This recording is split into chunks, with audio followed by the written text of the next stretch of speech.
Hey, Skylar here from the Mint Change You Can Wear. Today I want to show you guys a new tool, really interesting tool developed by Ross Coin Rings. It's these push followers. And what they're designed to do is to replace brass or nylon or aluminum plungers that you use with the Swedish wrap method. Traditionally what you would normally do with the normal Swedish wrap method, these are Jason's Works dies. You would put your coin inside the die. You start with the biggest plunger, push it down till it stops in the die, remove it, put the second plunger in and stack the top one on it, and then press it down until it stops. And then the same way you would keep doing it all the way to the bottom till the smallest die would push all the way through, but you would need to stack 3 on top to do it. And by doing that, it required 2 to 3 times you'd stop, re-anneal, unwrap your coin, and then rewrap it and continue on, which is a little more time consuming. These are designed just to do it all in one shot. As these things go down the die, they restrict and conform to the walls of the die as they go down. And that way you don't have to stop, re-anneal, unwrap, rewrap every single time. It's a huge benefit. So let's get right into it and I'll show you how they work. So the very first step is to get the coin you want to do cone. This is a Morgan dollar I'm making, and it's already gone through the folding process. Now it's been annealed, and now we're going to start wrapping it with Teflon tape in order to put it into the Swedish wrap die. And just a quick note, I know in my Swedish wrap video I was talking about using this Harbor Freight Teflon tape. Well, I went to the first 10 rolls, not a problem. Then I got the second batch of 10, and I found out not all Harbor Freight Teflon tape is made the same. And that stuff was complete garbage. And I ruined quite a few Morgans figuring that out. So spend some money on some good Teflon tape. I get this stuff at Lowe's. I'm sure I can get it a lot cheaper on Amazon, but Lowe's is right down the street. And what I like to do is get a handful of wraps towards the top that's going to overlap that reeded edge. You still want to protect the reeded edge somewhat, even though it's PVC. It's less abrasive than maybe brass would be, but it still needs to be protected somewhat. So get at least 5 good wraps where you're overlapping the top like that. And I like to wrap 25 to 30 times.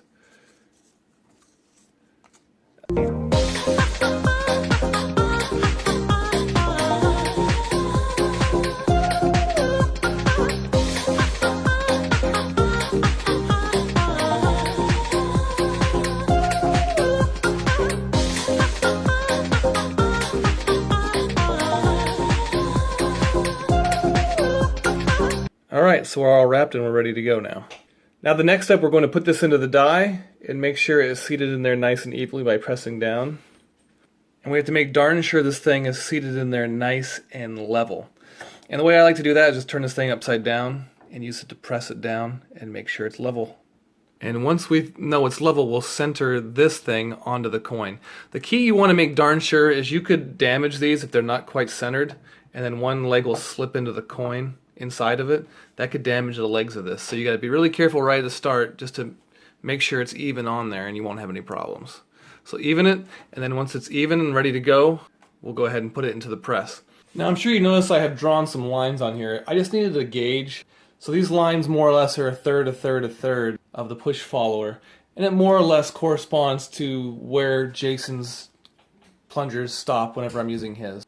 This first line's like getting done with the first plunger. Second line will be more or less the same way you would finish up if you got done with the second. Once you get it to the very top of the plunger, it'll be like pushing it all the way through with a third plunger. So that way you can judge what you're doing. This is a 1-ton arbor press that it's sitting in right now, which works great. It's a perfect fit for these things. But if you had a 6-ton A-frame press, hydraulic press, he sends these little plastic sheets. They're 2x2, and what you do is you slide it in there and press with this in between. Because the A-frame press plunger is a little bit more narrow, so you need something to press against in order to use it. So we'll get started pressing it down now.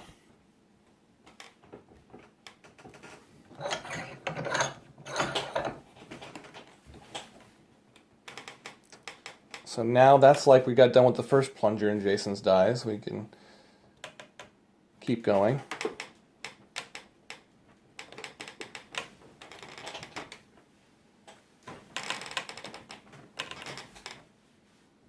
And that's like being done with the second. I'm going to stop right there and we'll take it out and take a quick look at it. Alright, you can see what it looks like now. The top Teflon always gets cut off during that process, but the side completely preserved still.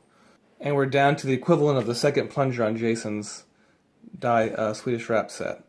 And now at this point, what you could do, you could throw it on a ring stretcher just to see where you're kind of at, because you have the ability to check it out and then put it right back in the die. And if you wanted to, if you're going to be pushing it through the bottom of the die, you can throw a couple more layers of Teflon on to make sure it's going to be safe. There's no need to re-anneal and resize to make the next plunger fit, which is a huge time savings. So what I'm going to do is throw a couple more wraps of Teflon on this thing, and then we'll put it back in the die and push it all the way through the bottom. Just like doing this with any other Swedish wrap die, make sure you have clearance in the bottom that it's not going to get hit on the plate below. That'd be bad. Alright, so here we go.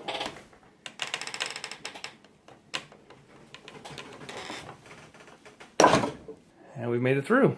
And we did this all with one annealing and one time pushing. We didn't even have to stop in between if we didn't want to. We could have just kept going.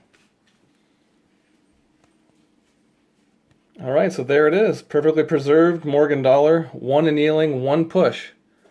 No stops in between were necessary. And I used a 5/8 inch hole on this Morgan dollar and pushing it to the bottom. Everything was just fine. But if you were to use a 3/4 inch hole, I've noticed the thinner the band is, it starts to get a slight wobble towards the top, just because of the nature of the pusher. And if you wanted to push it all the way through the bottom with something that's smaller band, like a 3/4 inch hole would produce, you can make some little washers like these to throw in on top of the push follower. And that helps just even the pressure out on the coin ring as it's pushing it through the bottom. And the way you make these is just cut out some circles and then punch a 1/2 inch hole in it and split it. It collapses in on itself whenever you're pressing down, so it's not in the way. And that usually alleviates the problem. Another way you could do it is just press this down in the die until you start to feel the Morgan dollar come out the bottom, or start to be right towards the bottom, and then remove this and then finish up with your standard brass push followers. That would work too. And another consideration, if you're going to turn your coin upside down and push it down with the push follower, this cut edge side is a lot thinner than the other reeded edge side, and that could damage the push follower. So same thing, put these little washers on top and you can press it that way. That way it'll protect the push follower from being damaged. And all these are is like press board or something. It's like a craft paper cardboard. But you can use the back of a notebook, hard cardboard on the back of a notebook, double those up or something. You can use those as well. So that is the larger push follower, and this one works in the smaller die that Jason Works makes.